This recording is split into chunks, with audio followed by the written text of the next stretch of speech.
Book 8, Gordon the Big Engine. Story 4, Paint Pots and Queens.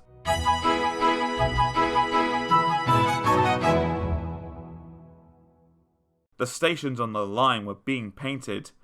The engines were surprised. "The Queen is coming," said the painters. The engines in the shed were excited and wondered who would pull the royal train.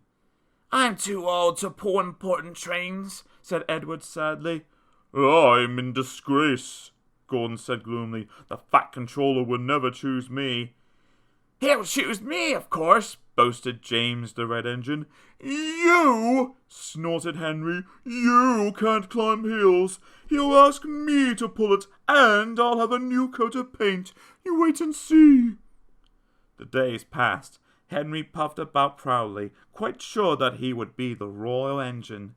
One day when it rained, his driver and fireman stretched a turbulent from the cab to the tender to keep themselves dry. Henry puffed into the big station.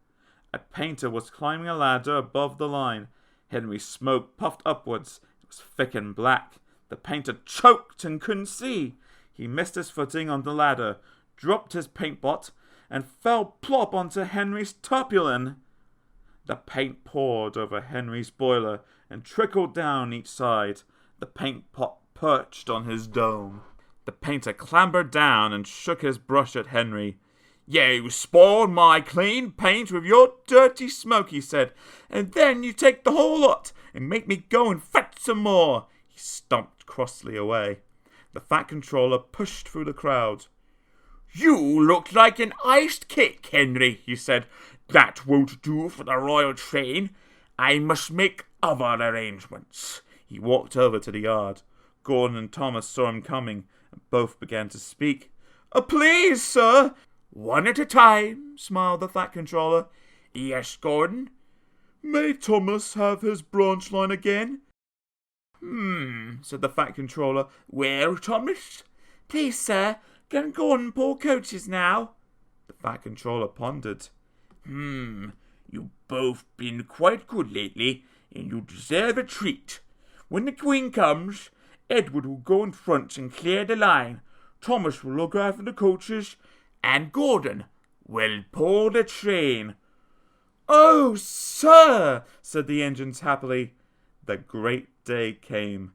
Henry, Toby, Henry and James worked hard bringing people to the town.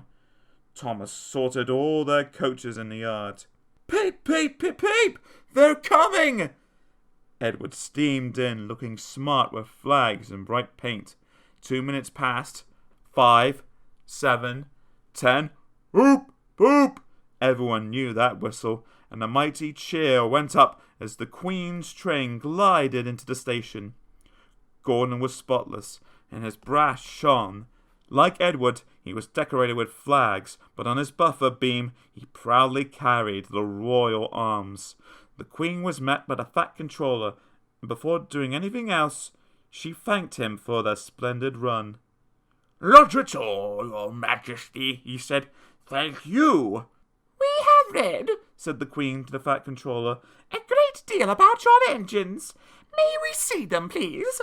So he led the way to where all the engines were waiting. "Peep, peep!" whistled Toby and Percy. "They're coming!" "Shush, shush, shush, shush!" hissed Henry and James. But Toby and Percy were too excited to care.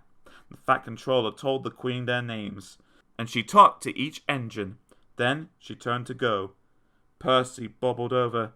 "3 cheers for the Queen!" he called. "Peep, peep, peep!" whistled all the engines. The Fat Controller held his ears, but the Queen, smiling, waved to the engines till she passed the gate. Next day, the Queen spoke specially to Thomas, who fetched her coaches, and to Edward and Gordon, who took her away. And no engine ever felt prouder than Thomas and Edward and Gordon, the Big Engine.